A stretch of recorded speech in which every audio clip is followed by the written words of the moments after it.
చదవండి. అపోస్తలుడైన పౌలు కొరింథీయులకు రాసినటువంటి పత్రిక 14వ అధ్యాయం 1వ వచనాన్ని మనం ధ్యానిద్దాం. ప్రేమ కలిగి ఉండుటకు ప్రయాసపడు. చాలు. ఈ చరిత్ర పునరుద్ధాన ముందు ప్రభు మనతో మాట్లాడుతున్నాడు. ప్రేమ కలిగి ఉండడానికి ప్రయాసపడండి. మనుషుడు లేకపోతే లేచి రాత్రి పండుకునే వరకు కూడా అనేక విషయాల నిమిత్తమై ప్రయాసపడుతూనే ఉంటాడు.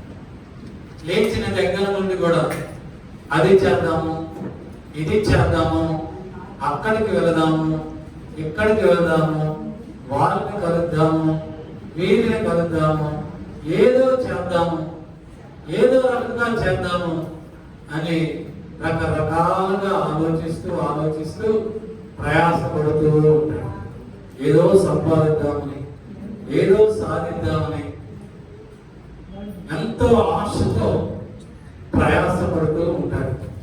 కానీ చివరికి ఆ ప్రయాసమే దక్కుతుంది, కానీ ఏమి కూడా దక్కదు, ప్రతిఫలం రాదు.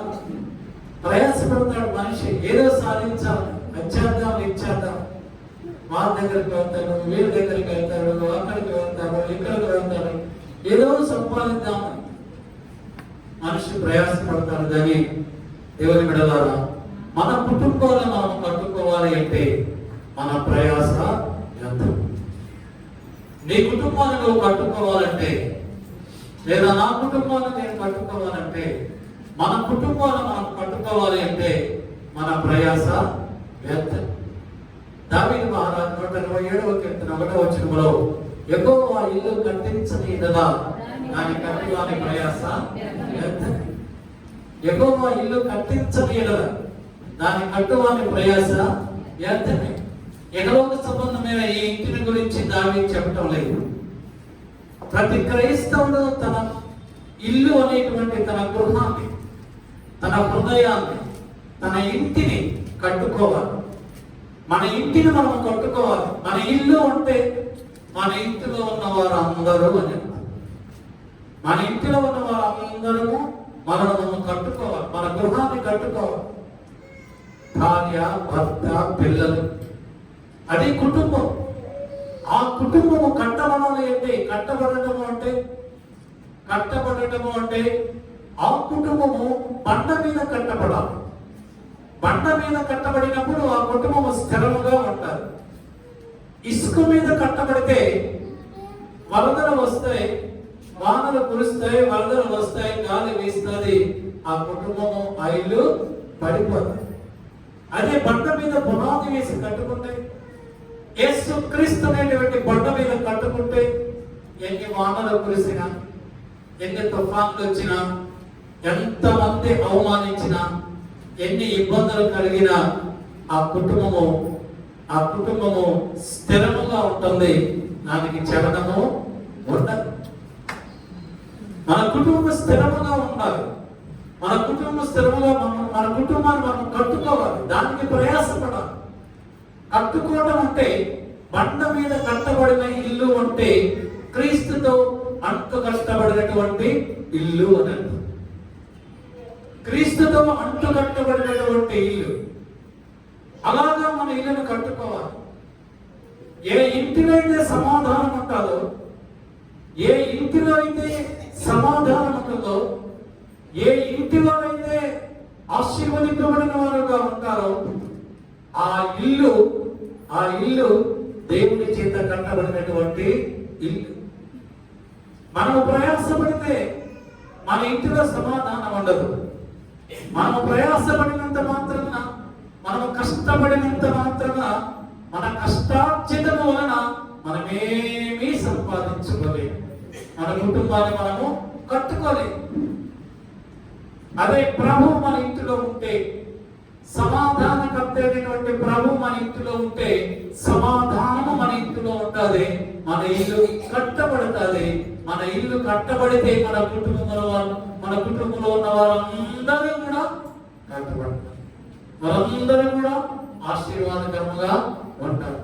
యేసు ప్రభు నీ ఇంటిలో లేకపోతే, యేసు ప్రభు నీ ఇంటిలో లేకపోతే నీ ఇల్లు ఇసుకలో కట్టబడినటువంటి ఇంటి వలె ఉంటాం. సమాధానం ఉండదు. ఈ రోజుల్లో అనేక మంది గృహాలలో సమాధానం ఉండదు. భార్య ఒక మాట చెప్తే భర్త అది కాదు మరొకటి అంటాడు. భర్త ఒక మాట చెప్తే నీకేమి తెలియదు, నువ్వన్నీ ఇలానే చేస్తావు అని భార్య మరొక రకంగా చెప్తారు. తల్లిదండ్రులు ఒక మాట చెప్తే పిల్లలు మరొక మాట చెప్తారు. పిల్లలు చెప్పిన మాట తల్లిదండ్రులు వినరు, తల్లిదండ్రులు చెప్పిన మాట పిల్లలు వినరు. పిల్లలు అంటారు, నీకేం తెలుసు మమ్మీ డాడీ, నీకేం తెలుసు, మీరు ముసలోళ్ళు అయిపోయారు, మీ తరం మారిపోయింది, మీకేం తెలియదు, ఇప్పుడు అంతా ఆన్లైన్ తరము నెట్ కొత్త సిస్టమ్స్ వచ్చినాయి, వీటి గురించి మీకు తెలియదు అని చిన్నవాళ్ళు పెద్దవాళ్ళతో మాట్లాడతారు. నా సొంత సిస్టర్ గారు సాక్షి చెప్పారు. మీకు నేను చాలాసార్లు చెప్పాను, సాక్ష్యాల టైంకి మీరు దేవుని మందిరానికి వస్తే దేవుని యొక్క విశ్వాసంలో మీరు బలపరచబడతారు. సాక్ష్యాలు వినకపోతే మీరు బలపరచబడలేదు. మీరు ఎన్నిసార్లు బైబిల్ చదువుకున్నా, ఎంత బైబిల్ పరిజ్ఞానం ఉన్నా అదంతా వేస్ట్. సాక్ష్యము మనలో విశ్వాసాన్ని బలపరుస్తారు, విశ్వాసాన్ని పెంపొందింపజేస్తారు, విశ్వాసాన్ని దృఢపరుస్తారు. మనం ఎలాగా జీవించాలో సాక్ష్యం మనకు నేర్పుతారు. కనుక సాక్ష్యము చెప్పే సమయానికి మీరు అందరూ కూడా మందిరానికి రావాలి. సిస్టర్ గారు సాక్ష్యం చెప్పారు. ఒక పాపని, తల్లిదండ్రులు లేనటువంటి ఒక పాపని తాను చేరదీసి ఆ పాపకు చక్కగా చదువు చెప్పించి ఇంకా చదువుతూనే ఉన్నది ఆ పాప. అయితే ఆ పాప ఫ్రీ బర్డ్గా ఆలోచించి నన్ను అదుపులో పెట్టేవాళ్ళు ఎవరు లేదు, తల్లి లేదు, తండ్రి లేదు, ఎవరు చెప్తారు? అయిపోయింది. చేరదీసిన సిస్టర్ గారు చెప్పినా వినే పరిస్థితి లేదు. MA nursing course first year చదువుతుంది. ఆ పాప ఆన్లైన్లో ఎవరితో ప్రేమించి తల్లిదండ్రులైనటువంటి పాప ఆన్లైన్లో ఎక్కడో నెల్లూరులో ఉంటాడు ఆ కుర్రోడు. అడేం చేస్తాడో తెలియదు, ఎలాగా ఉంటాడో తెలియదు, వాళ్ళ తల్లిదండ్రులు ఏంటో తెలియదు. ప్రభు నమ్ముకున్న ఒక పాప ఆన్లైన్లో కరస్పాండెంట్ చేసి లవ్ చేసి ఆయన పెళ్లి చేసుకుంటామని మా సిస్టర్ గారు ఏం చేస్తారు చెప్పారు. వెంటనే ఎవరు వెంటరు, ఎందుకంటే మీకేం తెలుసు, మీకు తెలియదు, అన్నీ బాగా తెలుస్తాయి. వెళ్ళలేదు. చివరికి ఎంక్వైరీ చేస్తే వాళ్ళకి హిందువులు, మీ అమ్మాయి ప్రభుత్వం, అది ఎలాగా? వాళ్ళే ఉన్న హిందూ మ్యారేజ్ అంట, ఈ అమ్మాయి ఏమన్నా పర్వాలేదులే అంట. ఇప్పుడు ఈ మధ్య అందరూ కూడా పర్వాలేదులే అంటున్నారు. అంటే మా పెళ్ళి అయిన తర్వాత నా భర్తని మందిరానికి తీసుకొస్తాను, నాతో పాటు మందిరానికి వస్తాడు, ప్రభు నమ్ముకుంటారు అని వివాహం చేసుకుంటున్నారు. అన్ని చేసుకున్న తర్వాత ఆ భర్త ఏం చేస్తాడు, వాళ్ళ అమ్మ నాన్నతో కలిసి ఈ అమ్మాయిని కూడా వాళ్ళ దేవుని మందిరానికి తీసుకుని వెళ్తాడు. అంటాడు, నువ్వు బయటే ఉండు, మేము లోపలికి వెళ్ళి వస్తాము, నువ్వు బయటే ఉండు అంటాడు. ఇప్పుడు ఫస్ట్ టైం వెళ్ళాడు. అప్పుడు ఈ అమ్మాయి అనుకుంటుంది, మా ఆయన చాలా మంచోడు, ప్రభు దర్శించాడు, నన్ను లోపలికి రానివ్వలేదు, నన్ను మాత్రం బయటే ఉంచాడు. ఆ తర్వాత లోపలికి వెళ్ళి వాళ్ళని ఏదో తీసుకొస్తారు. తీసుకొచ్చి అత్త మామూలు పర్వాలేదు తినమ్మా అంటారు.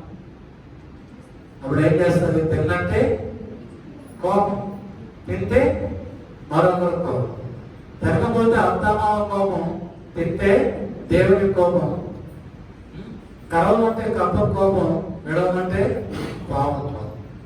అది పరిస్థితి.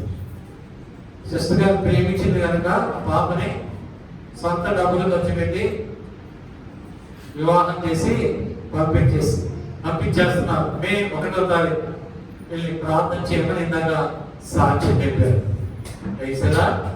హల్లెలూయా. నీ ఇల్లు కట్టుకోవడానికి, ఎక్కడ కట్టుకోవడానికి? బండ మీద కట్టుకోవడానికి నువ్వు ప్రయాసపడాలి. అప్పుడు నీ కుటుంబాన్ని దేవుడు ఆశీర్వదిస్తాడు.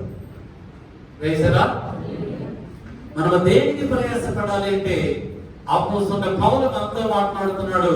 మొట్టమొదటి మాట కొరింథీయులకు రాసినటువంటి మొదటి పత్రిక 14వ అధ్యాయం 1వ వచనంలో ప్రేమ కలిగి ఉండటకు ప్రయాసం. ప్రేమ కలిగి ఉండడానికి ప్రయాసపడాలి. ఎవరిలో అయితే ప్రేమ ఉంటారో, ఎవరికైతే ప్రేమ కలిగి ఉంటారో, ఎవరైతే ప్రేమ ఉంటారో వారిలో ప్రభువు ఉంటాడు. హల్లెలూయా.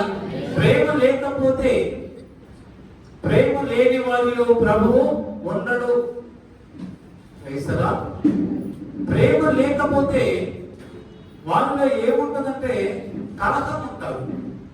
ప్రేమ లేకపోతే కలహం ఉంటుంది, క్రోధం ఉంటుంది, అసూయ ఉంటుంది, ద్వేషం ఉంటుంది. వారిలో దేవుడు ఉండనే ఉండడు. ప్రేమ ఎవరైతే కలిగి ఉంటారో వారిలో మాత్రమే దేవుడు ఉంటాడు. ప్రేమ కలిగిన వారు దోషములను కప్పివేస్తారు. మనకు ప్రేమ ఉంటే ఎవరైనా తప్పు చేస్తే, దోషము చేస్తే దానిని కప్పివేస్తారు.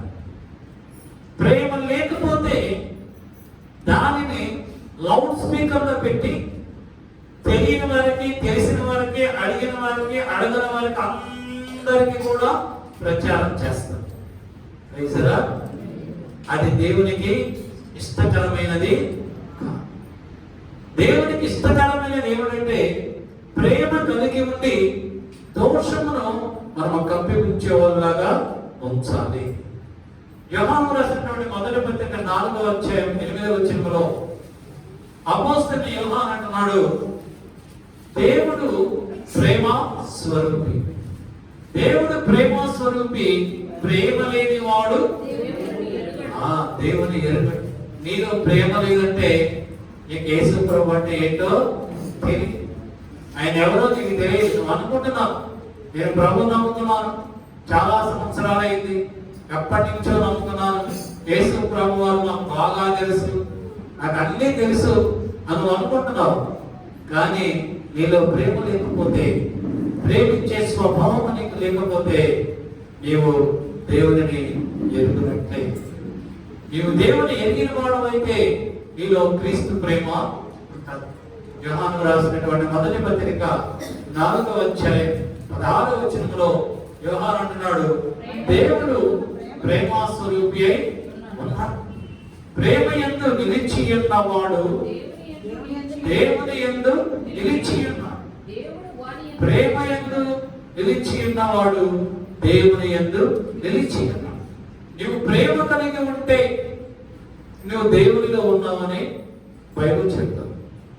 నీలో ప్రేమ లేకపోతే నీవు దేవునిలో నీవు దేవునిలో లేకపోతే దేవుడు నీలో దేవుడు నీలో లేకపోతే నీ కుటుంబం ఎలాగా ఉంటది? దేవుడు నీలో లేకపోతే నీ ఇంటిలో దేవుడు ఉండడు. నీ ఇంటిలో దేవుడు లేకపోతే నీ ఇల్లు ఎలాగా ఉంటది? చిప్పు వేసినటువంటి, చెక్కిపోయినటువంటి ఇస్తరిలాగా ఉంటుంది. గాలికి కొట్టుకుని పోయి చిరిగిపోయిన ఇస్తరి ఎలాగా ఉంటుందో అలాగా ఉంటుంది మన జీవితం. కనుక దేవుని బిడ్డలారా, ప్రేమ కలిగి మనము జీవించాలి. ప్రేమ కలిగి ఉంటే ఎవరిలో అయితే ప్రేమ ఉంటుందో వారిలో ఏముంటుందంటే, చదవండి అపోస్తలుడైన పౌలు కొరింథీయులకు రాసినటువంటి మొదటి పత్రిక 11వ అధ్యాయం 4 నుంచి 8 వచనాలు చదువుకుందాం. ప్రేమ దీర్ఘకాలము సహించును, దయ చూపించును, ప్రేమ మత్సరపడదు, ప్రేమ డంబముగా ప్రవర్తింపదు, అది ఉప్పొంగదు, డంబముగా నడవదు, స్వప్రయోజనమును విచారించుకొనదు, త్వరగా కోపపడదు, అపకారమును మనస్సులో ఉంచుకొనదు, దుర్నీతి విషయమై సంతోషపడక సత్యమునందు సంతోషించును, అన్నిటికీ తాలుకొను, అన్నిటినీ నమ్మును, అన్నిటినీ నిరీక్షించును, అన్నిటినీ ఓర్చును, ప్రేమ శాశ్వత కాలముండును. హల్లెలూయా. ప్రేమ శాశ్వత కాలముండును. చదివినవన్నీ మీరు శ్రద్ధగా వెంటనే కాదు, మీ అందరికీ బాగా తెలుసు, మీ అందరికి బాగా తెలుసు. మరి బాగా తెలిసిన మనము ఈ యొక్క లక్షణాలన్నీ మనలో ఉన్నాయా? మనం కలిగి ఉన్నామా? పైసలా దుర్నీతి విషయమై సంతోషపడక సత్యమునందు సంతోషించు. ఎవరైనా కష్టాల్లో ఉంటే, ఎవరైనా బాధల్లో ఉంటే మనము సంతోషపడకూడదు. పైసలా కొంతమంది ఎలాగా ప్రార్థన చేస్తారంటే, మేము బాగుండాలి, మా కుటుంబం బాగుండాలి, వారు ఎలాగా ఉన్నా పర్వాలేదు ప్రభా, వారు ఎలాగా ఉన్నా పర్వాలేదు ప్రభా, నేను బాగుండాలి, మా కుటుంబం బాగుండాలని ప్రార్థన చేస్తారు. వారు బాగుండకపోతే వీరు సంతోషిస్తారు. ఎవరైనా మనల్ని నిందించినా, ఎవరైనా మన కష్టపెట్టినా వెంటనే మన మనసులో ఏమొస్తుందంటే ఇమ్మీడియట్ గా విత్ ఇన్ నో టైం మన ముఖ కవలికలు మారిపోయి ఆ చూపులో మహాభయంకరమైనటువంటి కోపం వస్తుంది. ఎటువంటి కోపం వస్తుందంటే, నా చూపుకి శక్తి ఉంటే అవతల వాళ్ళు మసే మాడిపోతే బాగుంటది కదా ఏమనిపిస్తుంది? నా చూపు దగ్గర శక్తి ఉంటే అవతల వాళ్ళు ఆ చూపుకే మసైపోతే బాగుంటుంది కదా అనిపిస్తుంది. వారిలో ప్రేమ ఉంటుందా? వారిలో ప్రేమ ఉన్నది. దుర్నీతి విషయమై సంతోషపడక సత్యమును బట్టి మనము ఆనందించాం. సత్యమునందు అంటే ప్రభువునందు మనము ఆనందించాం. మన సంఘములో ఎవరికైనా కష్టము కలిగిన, బాధ కలిగిన వారి నిమిత్తమై మనము ప్రార్థన చేయాలి. నీ కష్టం లేకపోవచ్చు, నీ బాధ లేకపోవచ్చు, దేవుడు నిన్ను, నీ కుటుంబాన్ని బహుగా ఆశీర్వదించి అభివృద్ధి పరిచి అన్ని విషయంలో ఉన్నతమైనటువంటి కుటుంబంగా ప్రభు నేను ఆశీర్వదించాడు. మంచిది. అయితే నీవు ఎవరైతే బలహీనులుగా ఉన్నారో, ఎవరైతే అనారోగ్యంగా ఉన్నారో, ఎవరైతే అడ్డగులైనటువంటి స్థితిలో ఉన్నారో వారి కొరకు నేను కూడా అనుదినము ప్రార్థన చేయాలి. ఆ కుటుంబము నీకు హాని చేసిన, నీకు శత్రువైన నీ శత్రువు నువ్వు ప్రేమించు. వారు నీకెంత హాని చేసినప్పటికీ, నిన్నెన్ని విధములుగా అవమానించినప్పటికీ, నీకు ఎన్ని విధముల కష్టాలు పాలు చేసినప్పటికీ వాటన్నిటినీ మర్చిపోయి అవన్నీ నీకు దీవెనలుగా, ఆశీర్వాదములుగా నువ్వు భావించి యోచించి ఆ కుటుంబ పక్షముగా నువ్వు ప్రార్థన చేయాలి. వీలైతే ఆ కుటుంబానికి నువ్వు సహాయము చేయాలి. అదే నిజమైనటువంటి క్రీస్తు ప్రేమ. ఒక వ్యక్తి గురించి మనందరికీ తెలుసు. ఆదికాండ 37వ అధ్యాయంలో 2వ వచనంలో రాయబడుతుంది, యోసేపు 15 సంవత్సరముల వయసు గలవాడు. యోసేపు వయసు ఎంత? 15 సంవత్సరముల వయసు. 15 సంవత్సరముల వయసు. తండ్రి అయినటువంటి యాకోబుకి వృద్ధాప్యమును జన్మించాడు యోసేపు. తనకు వృద్ధాప్యమును జన్మించినటువంటి యోసేపు ఎడల యాకోబు ఎక్కువ ప్రేమ కలిగిన వాడై ఒక విచిత్రమైనటువంటి అంగీని యోసేపుకి యాకోబు, తన తండ్రి అయినటువంటి యాకోబు యోసేపుకి గుర్తించాడు. ఒక విచిత్రమైన అంగీ ఇచ్చాడు. తన ప్రేమను తన చిన్న కుమారుని ఎడల, యోసేపు ఎడల ఇజ్రాయేలు కలిగి ఉన్నాడు. అందుని బట్టి తండ్రి యోసేపుని ప్రేమించడాన్ని బట్టి యోసేపు సహోదరులు అందరూ కూడా అక్కడ రాయబడుతుంది, యోసేపు మీద పగబట్టిరి. హేటెడ్ అని రాయబడుతుంది, అసహించుకున్నారు, పగబట్టారు. తండ్రి చిన్న కుమారుని ప్రేమించాడని మిగతా బ్రదర్స్ అందరూ కూడా పగబట్టారు. ఎందుకు పగబట్టారంటే యోసేపు తన సహోదరులు చేస్తున్నటువంటి అల్లరి చిల్లరి పనులు, చెడ్డ పనులన్నీ కూడా తండ్రికి తీసుకుని వచ్చి చెప్పేవాడు. అవన్నీ విని యాకోబు తన కుమారుల్ని గద్దించేవాడు, యోసేపుని ప్రేమించేవాడు. అందుకని యోసేపుకి ఒక మంచి విలువైనటువంటి వస్త్రాన్ని యాకోబు తన కుమారుడైన యోసేపుకి ఇచ్చాడు. ఆ చిన్న వయసులో 15 సంవత్సరాల వయసులో ఆ రాత్రి వేళ నిద్రలో ఒక కల కన్నాడు యోసేపు. 15 సంవత్సరాల వయసులో నిద్రపోతూ ఉంటే దేవుడు యోసేపుతో మాట్లాడబోతూ ఉన్నాడు. రాబో సంవత్సరంలో జరగబోతున్న విపత్కర పరిస్థితులలో తన కుటుంబాన్ని ఏ విధంగా కాపాడుకోవాలో దేవుడు యోసేపుతో మాట్లాడుతున్నాడు. రాబో తాను ఏర్పరుచుకున్నటువంటి బిడ్డలకి ముందుగానే బయలుపరుస్తాడు. ముందుగానే దేవుడు తన ప్రజలతో, తన బిడ్డలతో మాట్లాడతాడు. దేవుడు సమూయేలుతో మాట్లాడుతున్నాడు. సమూయేలు 5 సంవత్సరముల వయసులో అన్న తన కుమారుడైనటువంటి సమూయేలును దేవుని మందిరములకు తీసుకుని వచ్చి దైవజనునికి అప్పచెప్పి వెళ్ళిపోయి రాత్రి వేళ దేవుడు సమూయేలుతో మాట్లాడుతున్నాడు. సమూయేలు మూడవసారి సమూయేలు, చిత్తము ప్రభువా, ఇదిగో నీ దాసుడు ఆలోచిస్తున్నాడు అన్నప్పుడు దేవుడైన యెహోవా సమూయేలుతో చెప్తున్నాడు, ఇదిగో దైవజనుడైనటువంటి ఏలీ కుమారుల యొక్క భయంకరమైనటువంటి దుష్టత్వము, చెడుతనాన్ని గురించి సమూయేలుకి బాల్యమునందే తెలియజేశాడు. హల్లెలూయా. ఎందువల్లనగా సమూయేలుని దేవుడు ఏర్పాటు చేసుకున్నాడు, తన సేవకునిగా ఏర్పాటు చేసుకున్నాడు కనుక ముందుగానే బయలుపరిచి. అలానే ఏలీ తరువాత సమూయేలు ఇశ్రాయేలు ప్రజలకి యాజకునిగా, దైవజనునిగా ఏర్పాటు చేయబడ్డాడు. 15 సంవత్సరముల వయసులో యోసేపుతో దేవుడు మాట్లాడుతూ ఉన్నాడు. ఏమని కలగంటున్నాడు యోసేపు? ఆ పొలములో యోసేపు యొక్క పన నిలవబడి ఉన్నది.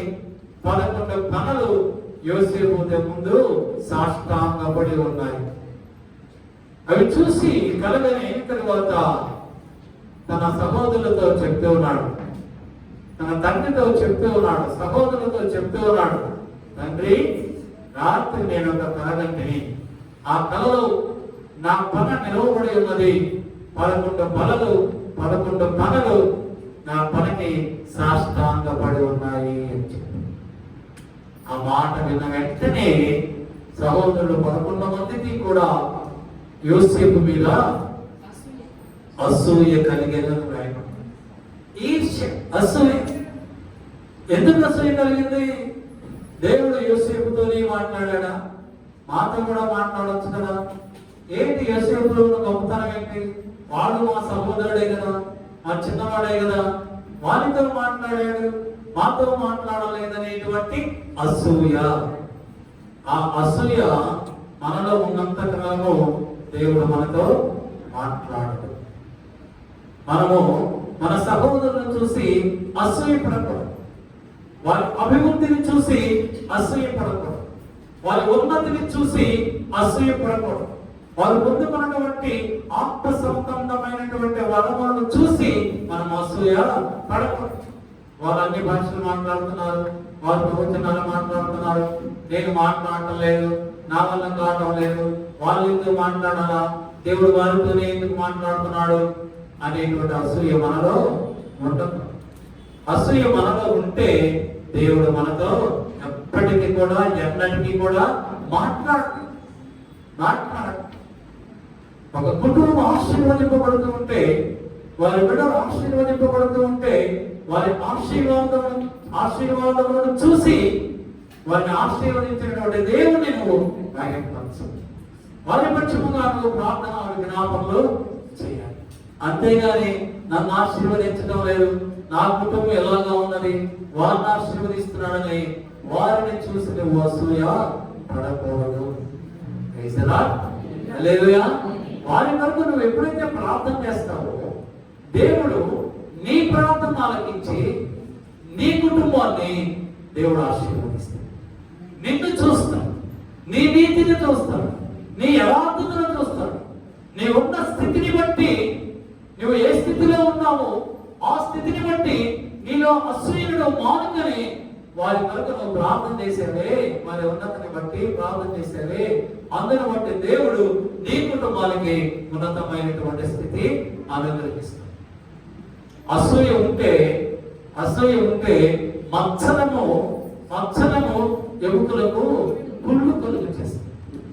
ఏం కలుగు చేస్తుంది?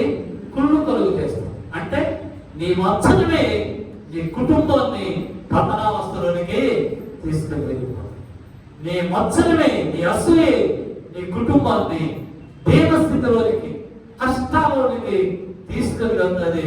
కనుక దేవుని బిడ్డలారా, అసూయ పడకండి. యోసేపు అసూయపడలా, బ్రదర్స్ అసూయపడ్డారు. ఆ తర్వాత యోసేపు మరొక కళను అన్నాడు. ఆ కళలో సూర్య చంద్రుడు 11 నక్షత్రములు యోసేపునకు సాష్టాంగపడినట్లుగా దేవుడు బయలుపరిచాడు. ఆ మరుసటి దినము యోసేపు తల్లిదండ్రులతో చెప్తున్నాడు, సహోదరులతో చెప్తున్నాడు, ఈ రోజు రాత్రి నేను కలగన్నాను. ఆ కలలో సూర్యుడు చంద్రుడు నాకు నమస్కారం చేశారు, 11 నక్షత్రములు నాకు నమస్కారం చేసినాయి అని చెప్పినప్పుడు యాకోబు యోసేపుని గద్దించాడు. ఎవరి ముందు గద్దించాడు? సహోదరుల ముందు గద్దించాడు, తన కుమారుల ముందు గద్దించాడు. అయితే ఇక్కడ రాయబడుతుంది, యాకోబు తన హృదయంలో దానిని యాకోబు దేవుని చేత పిలువబడిన వాడు కనుక, ఏర్పాటు చేసుకున్నాడు కనుక, ఆ యొక్క కళలోని స్వప్నములోని యొక్క మర్మము యాకోబుకి తెలుసు కనుక దాన్ని తన మనసులో జ్ఞాపకం ఉంచుకున్నాడు. సహోదరుల యొక్క యోసేపుని గద్దించాడు. అప్పుడు సహోదరులు యోసేపు యొక్క మరీ ఎక్కువగా పగ వైద్యుడి, ఎక్కువగా పగబట్టాడు యోసేపుని. దినాలు గడిచిపోతూ ఉన్నాయి, రోజులు గడుస్తూ ఉన్నాయి. ఒక రోజు యాకోబు యోసేపుని పిలిచి, నా కుమారుడా, ఇదిగో నీ సహోదరులు మందను తీసుకొని వాటికి గడ్డి కొరకు మందలను మేపుడు కొరకు ఆ గోషేను ప్రాంతంలోకి వెళ్ళారు. నువ్వు అక్కడికి వెళ్ళి వారు ఏం చేస్తున్నారో చూసి రమ్మని పంపించాడు. అప్పుడు యోసేపు కొంత సామాగ్రి తీసుకుని తన అన్నాలను చూడడానికి వెళ్ళాడు. వెళ్తూ ఉన్నప్పుడు దూరముగా యోసేపు వస్తుండడం యోసేపు యొక్క సహోదరులు చూసి అంటున్నారు, ఇదిగో కలగన్నవాడు వస్తున్నాడు. వాణిని ఇప్పుడు మనము చంపినట్లయితే, ఇక్కడనే చంపినట్లయితే వాని కళలు ఏమవుతాయి? ఇప్పుడే చంపినట్లయితే వాని కళలు ఏమవుతాయో చూద్దామని యోసేపుని చంపడానికి వారు ప్రయత్నించారు, నిశ్చయించుకున్నారు. అప్పుడు రూబేలు అంటున్నాడు, ఇదిగో అతని రక్తము, ఆ పాపం మనకెందుకు, అతన్ని ఆ గుంటలో పడవేయమన్నాడు. ఆ గుంటలో నీరు లేదు, అందులో యోసేపును పడవేసి యోసేపు యొక్క వస్త్రములు తీసుకున్నాడు. ఆ తర్వాత అటువైపుగా ఇస్మాయిలీలు ఎలుచున్నప్పుడు వారిని చూసి యోధా అంటున్నాడు, ఆ బావిలో ఉన్నటువంటి ఆ గుంటలో ఉన్నటువంటి యోసేపును బయటకు తీసి ఇస్మాయిలీలకి ఆమెవేశారు. ఇస్మాయిలీలు ఐగుప్తులో ఫరో దగ్గర ఉన్నటువంటి పోతిఫర్ అనేటువంటి సైన్యాధిపతికి యోసేపుని ఆమె వేశారు. ఇప్పుడు యోసేపు ఎక్కడున్నాడు? ఐగుప్తు దేశంలో క్షేమముగా ఉన్నాడు. ఎక్కడ? పోతిఫర్ గృహంలో ఒక ఉన్నతమైనటువంటి స్థితిలో యోసేపు ఉన్నాడు. ఆ సమయంలో యోసేపు అక్కడ ఒక భయంకరమైనటువంటి శోధన వచ్చింది. ఆ శోధన యోసేపు జయించినందుకు యోసేపుని చెరసాలలో వేశారు. చెరసాలలో శిక్ష అనుభవిస్తున్నప్పుడు అక్కడ ఐగుప్తు రాజు అయినటువంటి ఫరో కలగన్నాడు. ఫరోకి సమాధానము కల యొక్క మర్మములు యోసేపు చెప్పాడు. యెహోవా యోసేపుకు తోడై ఉండెను.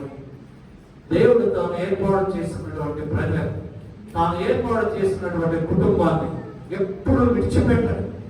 ఆయన మనతో మన నీడ ఎలాగా వస్తుందో, మనతో మన నీడ ఎలాగా ప్రయాణం చేస్తూ ఉంటాడో, అలాగానే మన దేవుడు కూడా ఆయన ఏర్పాటు చేసుకున్నటువంటి ప్రజలకు ఆయన తానే నీడగా ఉండి ఆయన రక్షిస్తూ ఉంటాడు, కాపాడుతూ ఉంటాడు.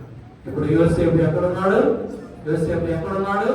ఐగుప్తు సామ్రాజ్యంలో ఫరో తరువాత ఫరో ఉన్నతమైనటువంటి స్థితిలో దేవుడు యోసేపుని ఉంచింది.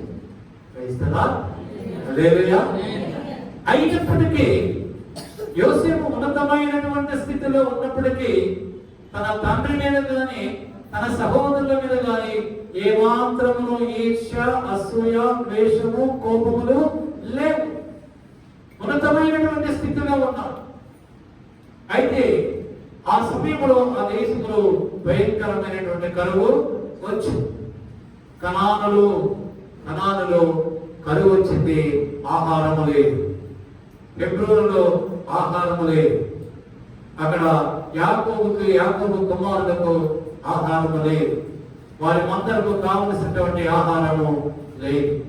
అప్పుడు వారు ఐగుప్తులో ఆహారం ఉన్నదని విని యాకోబు కుమారులు ఇప్పుడు ఐగుప్తునికి బయలుదేరారు. ఐగుప్తులో ఎవరున్నారు? యోసేపు.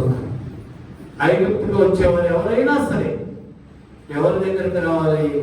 యోసేపు దగ్గరికి రావాలి. యోసేపు యొక్క అనుమతి లేకుండా ఎవ్వరూ కూడా వారి చేతినైనను కాలినైనను కదపడానికి అధికారము లేదు అని రాయబడింది బైబిల్. ఇప్పుడు వారందరూ ఎక్కడికి వచ్చారు?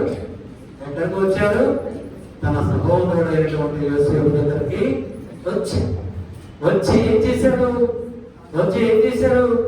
దేవుడు యోసేపుకు వచ్చినటువంటి కళను నెరవేరుస్తున్నాడు.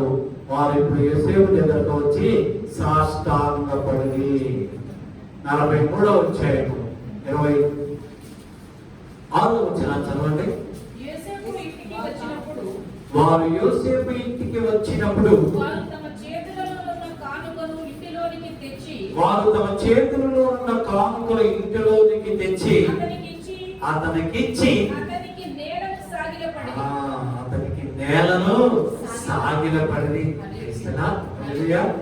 యోసేపుకు తెలుసు తన దగ్గరకు వచ్చినది తన సహోదరులే. యోసేపుకు తెలుసు తన దగ్గరకు వచ్చినది తనను గుంటలో పడవేసిన సహోదరులని తెలుసు. యోసేపుకు తెలుసు తన ఇశ్మాయేలీయులకు అమ్మిన వారు నా సహోదరులు అని యోసేపుకి తెలుసు. అయినా యోసేపులో కోపము లేదు, అసూయ లేదు, ద్వేషము లేదు. యోసేపులో ఉన్నది ప్రేమ ఒక్కటే. యోసేపులో ఉన్నది ప్రేమ ఒక్కటే. తన సహోదరుని ప్రేమించు. వారి కష్టకాలంలో వారిని ఆదుకున్నాడు. వారికి ఆకలి అయితే వారికి ఆహారం ఇచ్చాడు. వారికి వస్త్రములు ఇచ్చాడు. వారికి కావలసినవన్నీ ఇచ్చాడు. యోసేపులో ఏ కోపము లేదు, అసూయ లేదు, ప్రేమ ఉన్నది. ఎందువల్లంటే యోసేపులో దేవుడు ఉన్నాడు. యోసేపులో దేవుడు ఉన్నాడు. దేవునిలో యోసేపు ఉన్నాడు. ప్రభు యోసేపులో ఉన్నాడు. యోసేపు ప్రభులో ఉన్నాడు.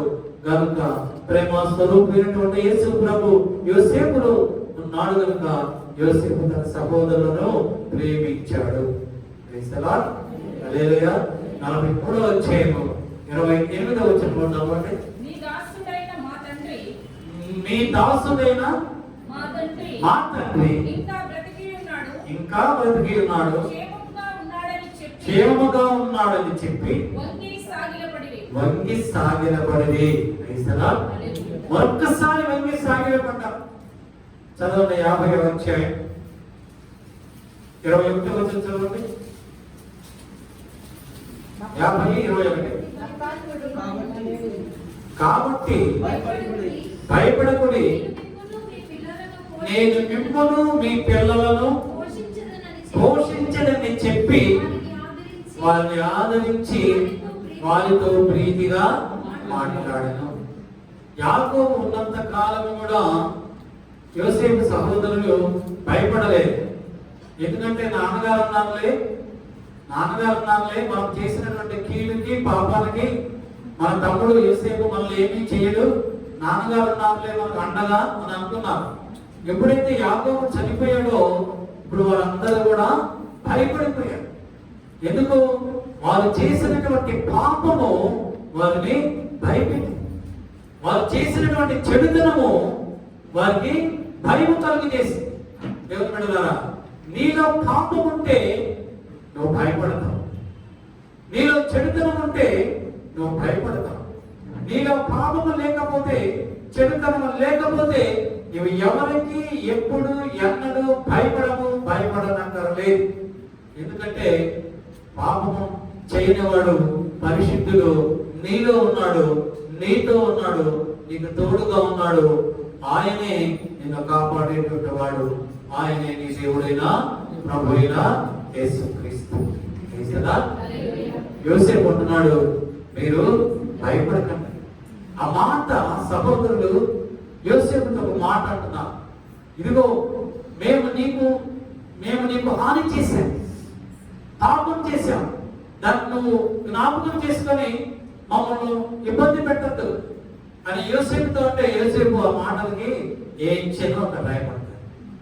ఏం చేయలేదు యోసేపు. ఇంకా నా సహోదరులు మారలేదే, వారిలో ఉండే మనస్సు మారలేదే, ఇంకా ఎప్పుడు మారుతారు, మౌన మనస్సు ఎప్పుడు కలుగుతుంది వాళ్ళకి? ఇంకా భయపడుతూనే ఉన్నారు. నేను ఏదో హాని చేస్తాను, నేను వాళ్ళు ప్రేమిస్తున్నాను, వాళ్ళు ఆదరించాను, ప్రేమించాను, వాళ్ళు ఉండడానికి నివాసాలు ఇచ్చాను, వారి పిల్లలకి కావాల్సిన ఆహారం ఇచ్చాను, సమస్తమును వారికి సమకూర్చాను. అయినప్పటికీ మరి ఇంకా భయపడుతున్నారే అని ఏం చెప్తున్నారు? ఇదిగో మీరు భయపడకండి, మిమ్మల్ని నేను పోషిస్తాను, మీ బిడ్డలను కూడా నేను పోషిస్తాను. లేదయా, ప్రేమ కలిగి ఉన్న వారికి కోపం ఉండదు, అసూయ ఉండదు, ప్రతీకరణ చేయాలనేటువంటి ఆలోచన వారిలో ఉండదు. వారు ఎంత భయంకరమైన శత్రువునైనా కూడా వారిని ప్రేమిస్తారు. అందుకనే అపోస్తలుడు పౌలు అంటున్నాడు, ప్రేమ కలిగి ఉండండి. ప్రేమ కలిగి ఉండటకు ప్రయాసపడాలి. మనం ప్రయాసపడాల్సింది ఈ లోక సంబంధమైన వాటికి కాదు. ముందుగా మొట్టమొదటిగా ప్రేమ కలిగి ఉండడానికి మనం ప్రయాసపడాలి. ఆ ప్రేమే నువ్వు కలిగి ఉంటే సమస్తమును ప్రభు నీకు అనుగ్రహిస్తాడు. అందుకే అపోస్తలుడు పౌలు అంటున్నాడు, తిమోతికి రాసినటువంటి మొదటి పత్రిక 6వ అధ్యాయం 11వ వచనంలో, దైవజనుడా నీవైతే వీటిని విసర్జించు, నీతిని, భక్తిని, విశ్వాసమును, ప్రేమను, ఓర్పును, సాత్వికమును సంపాదించుకున్నట్టుకు ప్రయాసపడము. అపోస్తలుడు పౌలు మనతో మాట్లాడుతున్నాడు. దేవుని బిడ్డలారా, దేవుని సంఘమా, మనం దేనికి ప్రయాసపడాలి అంటే నీతిని సంపాదించుకోవడానికి ప్రయాసపడాలి, భక్తిని సంపాదించుకోవడానికి ప్రయాసపడాలి, విశ్వాసమునందు స్థిరులుగా ఉండడానికి ప్రయాసపడాలి, ప్రేమించడానికి ప్రయాసపడాలి, ఓర్పు కలిగి నిరీక్షణ కలిగి ఉండడానికి ప్రయాసపడాలి, సాత్వికము కలిగి ఉండడానికి మనము ప్రయాసపడాలి. వీటి కొరకు ప్రయాసపడండి. ముందు వీటి కొరకు నువ్వు ప్రయాసపడితే, వీటిని నువ్వు పొందుకుంటే నీతిని, భక్తిని, విశ్వాసమును, ప్రేమను, ఓర్పును, సాత్వికమును ఎవరైతే కలిగి ఉంటారో యేసు ప్రభు వారు వారిలో ఉంటారు, వారితో ఉంటారు. ఎక్కడ నీతి ఉంటుందో, ఎక్కడ ప్రేమ ఉంటుందో, ఎక్కడ భక్తి ఉంటుందో, ఎక్కడ ఓర్పు ఉంటుందో, ఎక్కడ సాత్వికం ఉంటుందో, ఎక్కడ విశ్వాసం ఉంటుందో అక్కడ ప్రభువు ఉంటాడు. హల్లెలూయా. మనము సంపాదించుకోవలసినవి అపోస్తలుడైన పౌలు మనతో మాట్లాడాడు. రెండవదిగా చదవండి, అపోస్తలుడైన పౌలు కొరింథీయులకు రాసినటువంటి మొదటి పత్రిక 15వ అధ్యాయం 58వ వచనాన్ని చదువుతున్నాం. కాగా నా ప్రియ సహోదరులారా, మీ ప్రయాసన ప్రభువునందు వ్యర్థము కాదని ఎదిగి స్థిరులను, కదలని వాళ్ళు ప్రభువు కార్యాభివృద్ధి యందు ఎప్పటికీ ఆసక్తులై ఉండండి. దేంట్లో ఆసక్తులై ఉండమంటున్నాడు? ప్రభువునందు మీ ప్రయాసము ప్రభువునందు వ్యర్థము కాదని ఎరిగి మనం తెలుసుకోవాలి. మన ప్రయాసము ప్రభువునందు వ్యర్థము కాదని ఎరిగి స్థిరులను, కదలని వాళ్ళను ప్రభువు కార్యాభివృద్ధి యందు ఆసక్తులై ఉండండి. ప్రభువు కార్యములు చేయడానికి ఆసక్తి కలిగి ఉండడానికి నువ్వు ప్రయాసపడాలి. ప్రతివాడు తన సొంత కార్యమనే చేసుకొనుచున్నారు కానీ అది మీకు తెలుసు, పూర్చే దేవుని కార్యములను చేయడం లేదు. కనుక మనం దేనికి ప్రయాసపడాలి అంటే మొట్టమొదటిదిగా ప్రేమ కలిగి ఉండడానికి ప్రయాసపడాలి. రెండవదిగా ప్రభువు కార్యాభివృద్ధి యందు ఆయన కార్యములు చేయడానికి, ఆయన కార్యములను అభివృద్ధి చేయడానికి, ఆయన కొరకు జీవించడానికి మనము ప్రయాసపడాలి. హల్లెలూయా. రెండవ కొరింథీయులకు రాసినటువంటి పత్రిక 11వ అధ్యాయం 27వ వచనంలో అపోస్తలుడైన పౌలు అంటున్నాడు, కాబట్టి ప్రయాసముతోను, కష్టముతోను, తరచుగా జాగరణములతోను, తరచుగా ఉపవాసములతోను, చలితోను, దిగంబరత్వముతోను ఉంటిని. ఎలాగా ఉన్నాడు పౌలు? ఎలాగా ఉన్నాడు? ప్రయాసముతో, కష్టముతో, జాగారాలతో, అంటే రాత్రుల్లో నిద్ర లేకుండా, ఉపవాసాలతో, కష్టాలతో, ఎంతో ప్రయాసపడుతూ చలిలో కూడా ప్రభు కార్యములు చేయడానికి ఆయన ఆసక్తి చూపించాడు. ప్రభు కార్యములు చేయడానికి ప్రయాసపడ్డాడు, కష్టాలను అనుభవించాడు. అది చలి, బట్టలు లేవు, దిగంబరత్వం, రాత్రి మొదలు నిద్ర లేకపోయినా, ఆకలికి, ఉపవాసాల నుండి కూడా ప్రభు కార్యములు చేయడానికి ఎంతో ప్రయాసపడ్డాడు, ఆసక్తి చూపించాడు. ఫిలిప్పీయులకు రాసినటువంటి పత్రిక 3వ అధ్యాయం 9వ వచనంలో అపోస్తలుడైన పౌలు అంటున్నాడు, క్రీస్తుని సంపాదించుకొనుటకు, క్రీస్తునందరి విశ్వాసము వలన నీతిని సంపాదించుకొనుటకు నేను ప్రయాసపడ్డాను అన్నాడు. అపోస్తలుడైన పౌలు దేనికి ప్రయాసపడ్డాడు అంటే ప్రభువుని సంపాదించుకోవడానికి ప్రయాసపడ్డాడు, నీతిని సంపాదించుకోవడానికి ప్రయాసపడ్డాడు, విశ్వాసమును సంపాదించుకోవడానికి ప్రయాసపడ్డాడు. మళ్ళా రాయబడుతుంది కొరింథీయులకు రాసినటువంటి పత్రిక 1వ అధ్యాయం 28, 29వ వచనంలో రాయబడుతుంది, ప్రతి మనిషిని క్రీస్తునందు సంపూర్ణంగా చేసి ఆయన ఎదుట నిలువబెట్టవలెనని సమస్త విధములైన జ్ఞానముతో మేము ప్రతి మనుష్యునికి బుద్ధి చెప్పుచు, ప్రతి మనుష్యునికి బోధించుచు ఆయనను ప్రకటించుచున్నాము. అందు నిమిత్తము నాలో బలముగా కార్యసిద్ధి కలుగజేయు ఆయన క్రియాశక్తిని బట్టి నేను పోరాడుచు ప్రయాసపడుచున్నాను. హల్లెలూయా. ఎందుకు పౌలు ప్రయాసపడుచున్నాడు? ఎందుకు పౌలు ప్రయాసపడుచున్నాడు దైవజనుడు? ఎందుకంటే ప్రతి వ్యక్తిని కూడా, ప్రతి మనుష్యుడిని కూడా సంపూర్ణునిగా చేసి క్రీస్తు ఎదుట నిలవబెట్టాలని. హల్లెలూయా. మనమందరము కూడా క్రీస్తు ఎదుట నిలవబడాలి. ఆయన రాజ్యములో, ఆయన సన్నిధిలో నిలవబడాలి. మనం ఆయన సన్నిధిలో నిలవబడాలని, మన సంపూర్ణముగా చేయటానికి, మన పరిశుద్ధులుగా చేయటానికి, క్రీస్తులో మమ్మల్ని పరిపూర్ణులుగా చేయడానికి, సంపూర్ణులుగా చేయడానికి ఆయన ప్రయాసపడ్డాడు. అపోస్తలుడైన పౌలు రాత్రి పగళ్ళు నిద్రలేని రాత్రులు గడిపాడు, ఉపవాసాలు ఉన్నాడు, చలిలో ఉన్నాడు, సముద్రంలో ప్రయాణం చేశాడు, ఓడలలో ప్రయాణం చేశాడు, నదులలో ప్రయాణం చేశాడు. ఓడలు బ్రద్దలైపోయినాయి, నదులలో పడవలు బ్రద్దలైపోయినాయి. ఒకటి తక్కువ 40 కొరడ దెబ్బలు తిన్నాడు, బెత్తములతో దెబ్బలు తిన్నాడు, ఎంతో ప్రయాసపడ్డాడు. ఎందుకు అంటే మనల్ని సంపూర్ణులుగా చేసి, పరిపూర్ణులుగా చేసి మన దేవుడైనటువంటి ప్రభు ఎదుట నిలవబెట్టాలని. దాని కొరకు మనం ప్రయాసపడాలి. ఈ లోకములో ఉన్న సంపద, ఈ లోకములో ఉన్న ఐశ్వర్యము, ఈ లోకములో ఉన్న ఘనత నాకు వద్దన్నా దేవుడు వాటిని ఎదుగు పంపిస్తాడు. అవే వాళ్ళంతటా అవే నీ దగ్గరకు వస్తాయి. దేవుడే వాటిని పంపిస్తాడు.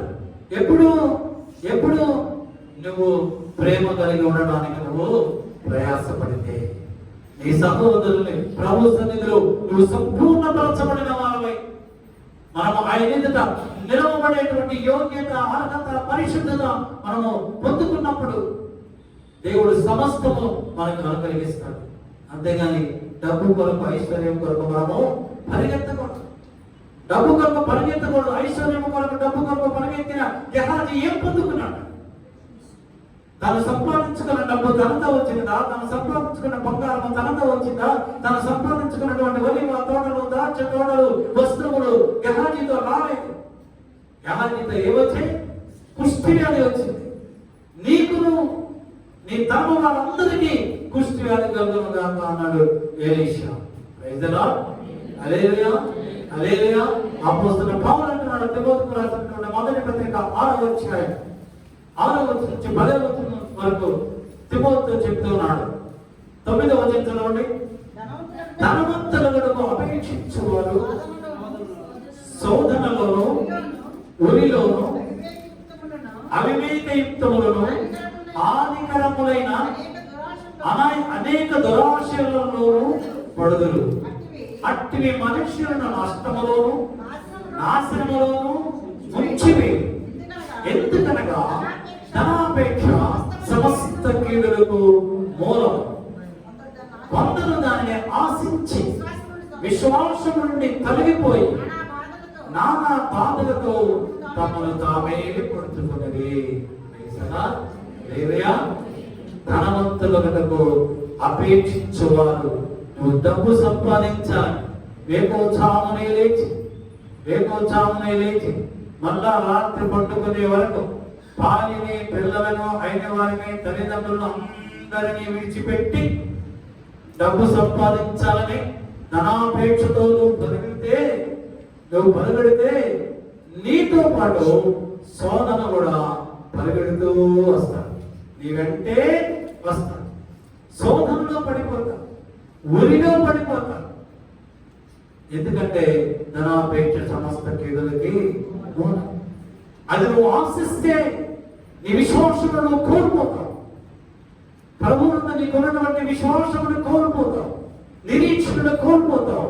ఎప్పుడైతే విశ్వాసము, నిరీక్షణను కోల్పోయావో నీ దేవుడు నీతో ఉండడు. ఎప్పుడైతే ప్రభు నీతో లేనో నీకు శోధనలు వస్తాయి. భయంకరమైనటువంటి శోధనలు ఊరి నీ కుటుంబానికి కలుగుతాయి. కొందరు ఆశించి తాము పొడుచుకున్నారు. ఏం చేస్తున్నారు? పొడుచుకున్నారు. బిలాము మీ అందరికీ తెలుసు.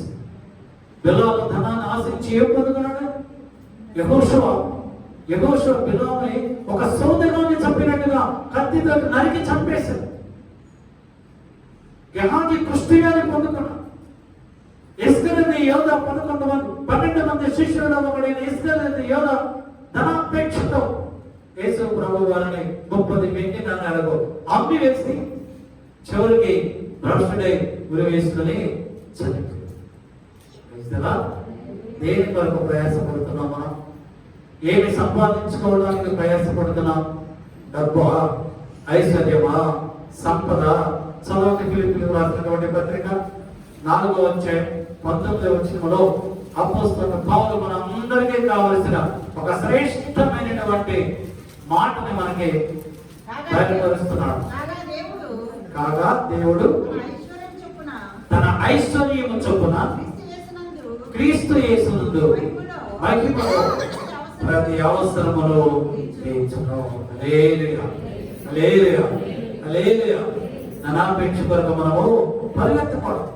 ఎందుకు పరిగెత్తకూడదు? ప్రభు ఏమంటున్నాడు? తన ఐశ్వర్యము చొప్పున. దేవుడు తన ఐశ్వర్యము చొప్పున. మన దేవునికి ఎంత ఐశ్వర్యం ఉన్నది, ఎంత సంపద ఉన్నది, ఆయనకు ఎంత బంగారం ఉంది, ఎంత వెండి ఉంది, భూమికి ఆకాశము ఎంత ఎత్తుగా ఉన్నదో, సముద్రపు అగాధము లోతు ఎంత లోతుగా ఉంటుందో అంత ఐశ్వర్యం ఉన్నది, అంత బంగారం మన ప్రభు దగ్గర ఉన్నాయి. ప్రేస్తేనా? నువ్వు ప్రేమని సంపాదించుకుంటే, దానికి ప్రయాసపడితే, నువ్వు ప్రభు కార్యాభివృద్ధి చేయడానికి నువ్వు ప్రయాసపడితే, ప్రభు అంటున్నాడు, నా దగ్గర బాగా ఎంతో డబ్బు ఐశ్వర్యం ఉన్నది, నువ్వేమి తాపత్రయపడక్కర్లేదు, నువ్వేమి డబ్బు కొరకు పరిగెత్తనక్కర్లేదు, నాకున్న సమస్తము నీకే ఇచ్చి వేస్తాను. నా సమస్తము నీది, నా సమస్తము నీది, నేను నీ వాడను. ప్రభువే మనవాడైతే, ప్రభువే మనకు సమస్తమైతే ఈ లోకంలో మనకు కావాల్సింది ఏమీ కూడా లేదు. దేవుని బిడ్డ ద్వారా ఈ పునరుద్ధాన మందు ప్రభు మనతో మాట్లాడుతున్నాడు. ప్రేమ కలిగి ఉండడానికి ప్రయాసపడదాం. ప్రేమ చాలా ప్రాముఖ్యమైనది. నిజంగా ప్రేమ ఎక్కడ ఉంటుందో, ప్రేమ దేవుడు ప్రేమ స్వరూపి అయి ఉన్నాడు. దేవుడు ప్రేమై ఉన్నాడు. ఆ ప్రేమ దాన్ని మనం సంపాదించుకుంటే ప్రభు మనతో ఉంటాడు, మనలో ఉంటాడు. ఇంకేమీ మనకు అక్కర్లేదు, ఇక దేని గురించి మనం ఆలోచించనక్కర్లేదు. సమస్తము సకలము బుద్ధిలు జ్ఞానము సర్వసంపదలు కలిగిన ప్రభువు నీతో ఉన్నాడు కనుక ఆ సమస్తము నీతోనే ఉంటాయి. మనం దేనికి కూడా పరిగెత్తకూడదు, తాపత్రయపడని అవసరం లేదు, ప్రయాసపడని అవసరం లేదు. కేవలం ప్రేమ మాత్రమే, అది పొందుకోవడానికి, అది కలిగి ఉండడానికి ప్రయాసపడదాం. ప్రభు వాక్యం ద్వారా ప్రభు మన ఆశీర్వదించను గాక. ఆమె తలలో ఉంచండి, ప్రార్థన చేస్తున్నాం. సకల ఆశీర్వాదములు మాకు అనుభవించుతున్న మా ప్రభువా, ఇవంతైనా నమ్మదగిన వాడకు, ప్రేమ స్వరూపుడు, ప్రేమి దేవుడు. ప్రభువా, ప్రేమను సంపాదించుకోవడానికి ప్రయాసపడమని మాతో మాట్లాడాడు. ప్రేమ మత్సరపడదు, ప్రేమలో ద్వేషం ఉండదు, అసూయ ఉండదు, ప్రేమలో స్వార్థం ఉండదు. ప్రేమ అందరినీ ప్రేమిస్తుంది, శత్రువును కూడా ప్రేమిస్తుంది. ప్రేమ ఎక్కడ ఉంటే నేను అక్కడ ఉంటాను, ప్రేమ ఎవరిలో ఉంటే నేను వారిలో ఉంటాను, ప్రేమ ఏ కుటుంబంలో ఉంటే ఆ కుటుంబంలో నేను ఉంటాను.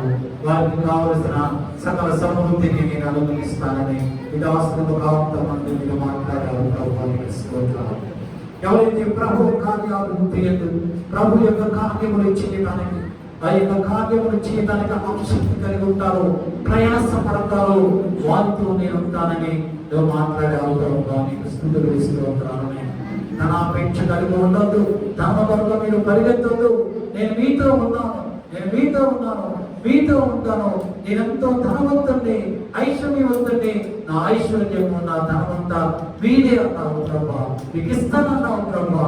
మేము అడుగుకుంటానే సమస్తమును మాకు అనుగ్రహించి ఆశీర్వదించి అభివృద్ధి ఫలింప చేస్తానని మాతో మాట్లాడావు. మీకు ఇస్తున్నాం నా వాక్యము మేమందరము మా హృదయంలో భద్రపరుచుకొని వాక్య ప్రకారం జీవించేటువంటి శ్రేష్టమైనటువంటి కృప ఇప్పుడు అందరికీ అనుగ్రహించి వేరే సకల కనుక మనం ఆ ప్రభావంలో ముందుకురమని యేసుక్రీస్తు వారి అతి శ్రేష్టమైనటువంటి నామమున కడుగుతూ విడుదలతో ముందుకొని ఉన్నాము.